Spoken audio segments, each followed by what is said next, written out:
नमस्कार, मैं हिना और आप देख रहे हैं यूपी की बात। लोकसभा चुनाव के 2 चरणों के वोट हो चुके हैं। तीसरे चरण के मतदान की तैयारियां चल रही है। साथ ही आज 5वें चरण के नामांकन का अंतिम दिन है। सभी प्रत्याशी अपने अपने चुनाव प्रचार में जुटे हुए हैं। बात करें उत्तर प्रदेश के देवरिया की, तो यहाँ अंतिम चरण में मतदान होना है। यूपी की बात की टीम ने इस सीट पर बीजेपी प्रत्याशी शशांक मणि त्रिपाठी से खास बातचीत की। आइए जानते हैं क्या है उनकी प्राथमिकता।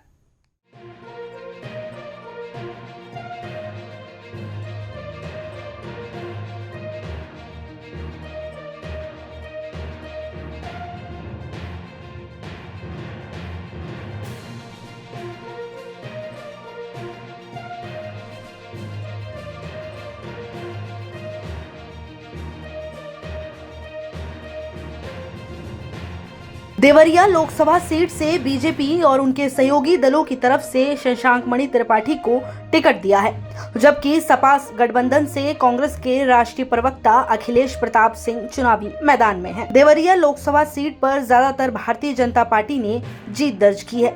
शशांक मणि के पिता श्री प्रकाश मणि त्रिपाठी इस सीट से बीजेपी के 2 बार सांसद रह चुके हैं। ऐसे में देवरिया लोकसभा सीट का समीकरण काफी दिलचस्प नजर आ रहा है। बीजेपी प्रत्याशी शशांक मणि त्रिपाठी ने रोजगार सृजन को अपनी पहली प्राथमिकता बताई। यूपी की बात की टीम ने भारतीय जनता पार्टी के प्रत्याशी से खास बातचीत की है। आइए जानते हैं बीजेपी प्रत्याशी शशांक मणि त्रिपाठी ने क्या कुछ और कहा।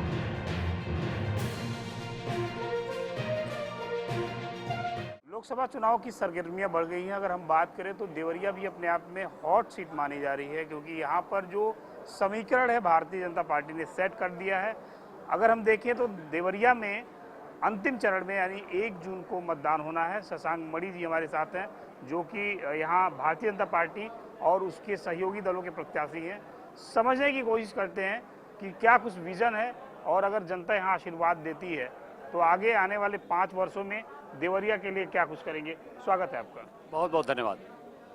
सबसे पहले तो युवाओं से बात शुरू करते हैं। आप खुद एक युवा हैं, देवरिया देवराहा बाबा की धरती मानी जाती है, तो क्या कुछ विजन होगा जीतने के बाद, क्या कुछ मन में उद्देश्य लेके चल रहे हैं? सर्वप्रथम मैं युवाओं के बारे में इस संदर्भ में बात करना चाहता हूं कि स्वामी विवेकानंद जी से और मोदी जी से मैं प्रभावित हूं, और मोदी जी स्वामी विवेकानंद जी से प्रभावित थे, और जो उनकी सोच थी कि युवाओं में हम लोग कैसे एक देश बनाने के लिए उत्सुकता पैदा करें।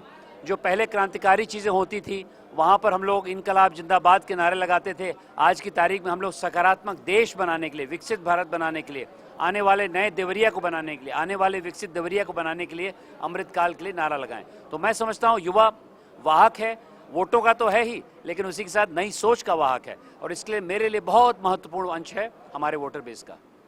अखिलेश प्रताप सिंह आपके प्रमुख विपक्षी हैं और कांग्रेस पार्टी के प्रखर प्रवक्ता भी रहे हैं, तो ऐसी स्थिति में क्या लग रहा है आपको?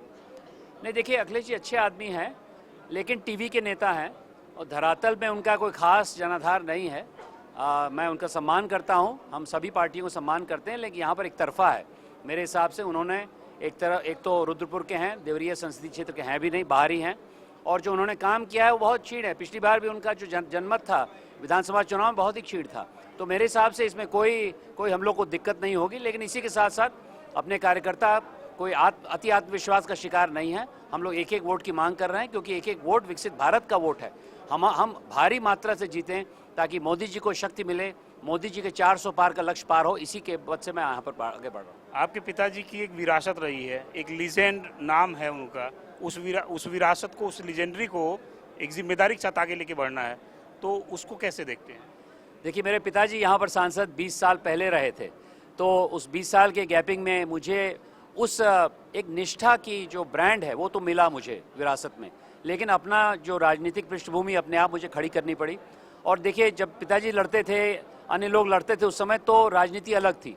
अब संस्थागत हम लोग राजनीति कर रहे हैं, संगठनात्मक राजनीति कर रहे हैं, तो एक अलग राजनीतिक इमारत बनाने की कोशिश कर रहा हूँ। ये बात सही है कि निष्ठा, ईमानदारी, स्पष्टवादिता का जो ब्रांड उनका बना है, उससे तो मैं प्रभावित हूँ और मैं हर समय उसको लेके चलूंगा, लेकिन उसी के साथ साथ एक अलग प्रकार की राजनीति कर रहा हूँ, सबके प्रयास और सबके विकास की राजनीति।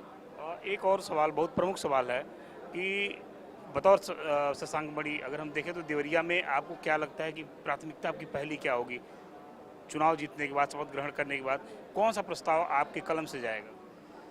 दो तीन चीज़ मैं कहूँगा। मेरे टिकट पाने के पहले ही मैंने कई चीज़ें कर ली हैं जो कि मेरे हिसाब से प्रमुख है मेरे लिए, उसको कंप्लीट करना। उदाहरण के तौर पे अपने ही गांव में मैंने एक 50 करोड़ का राशि से एक उद्यम केंद्र बनाया। उसका मुख्य उद्देश्य है कि हम लोग रोजगार और स्वरोजगार से अपने क्षेत्र के युवाओं को आगे बढ़ाएं। उसका मैं विधिवत उद्घाटन करवाऊंगा, क्योंकि अभी उद्घाटन हुआ नहीं है। उसके दूसरे चरण का पैसा मुझे मिल गया है। दूसरी चीज़ मेरे ये दृष्टिकोण है कि अपने देवरिया संसदीय क्षेत्र में देवरिया शहर का भी हम लोग कुछ उत्थान करें, नवीनीकरण करें। तमकोई में अगर आप देखेंगे नारायणी से बड़ा लगाव है। नारायणी पे मेरे आप दूरगामी विचार है, वो 5 साल में हो ना हो मुझे मालूम नहीं है, लेकिन दूरगामी विचार है कि हम लोग कैसे वहाँ पर एक जलमार्ग बनाएं। आप जानते हैं कि गेंदा सिंह इंस्टीट्यूट को भी स्वीकृति मिल गई है, उसको कैसे त्वरित गति से करें, यहाँ एग्रो प्रोसेसिंग पार्क बनवाएं। ये 4-5 मुख्य बिंदु हैं जो हो सकता है तुरंत ना हो पाए, लेकिन 1-2 साल में मैं उसको कार्यान्वित करवा दूंगा। चलते चलते एक और अंतिम सवाल ले लेते हैं। विपक्ष का ये कहना है कि शशांक मणि जमीन पे कभी यहाँ नहीं उतरे, डायरेक्ट आ गए। क्या लगता है, विपक्ष का ये आरोप सही है? नहीं, सरासर गलत है। विपक्ष अपने मन में अपने आप के लिए बातें कर रहा है। वास्तविकता तो ये है कि 500 गांव में घूम चुका हूँ। मतलब मेरे पिताजी गांव घूमते थे, उन्होंने मुझे बोला कि शशांक जी आपने मेरा भी रिकॉर्ड ब्रेक कर दिया। 500 गांव घूमना 1050 गांव में कोई आसान बात नहीं है। यह यात्रा मैंने जनभागीदारी यात्रा 2 अक्टूबर 2022 से शुरू की, अभी ख़त्म की है।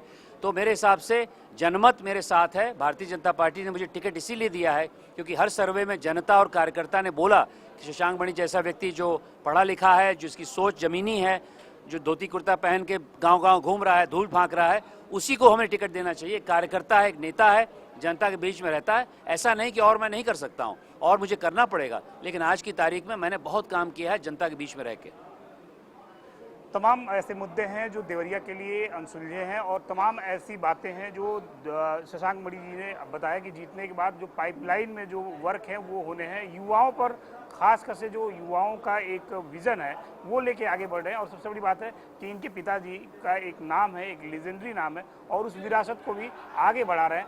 तमाम तरह के जो एक घटक हैं वो एक साथ मिक्सअप हुए हैं, और शशांक मणि को भारतीय जनता पार्टी ने यहाँ से उम्मीदवार बनाया है। 1 तारीख को जो यहाँ के वोटर हैं वो कितना इनका साथ देते हैं, ये 1 तारीख को पता चलेगा। फिलहाल किसी और शहर से किसी और प्रत्याशी के साथ मेरे साथ जुड़े रहिए, देखते रहिए यूपी की बात। नमस्कार। तो सुना आपने बीजेपी प्रत्याशी शशांक मणि त्रिपाठी ने अपने प्राथमिकताओं में क्या कुछ कहा। खासकर उन्होंने युवाओं को लेकर कई बातें कही, वहीं उन्होंने देवरिया के उत्थान के लिए भी अपनी बातें रखी। फिलहाल इस खबर में मेरे साथ इतना ही। आप देखते रहिए यूपी की बात।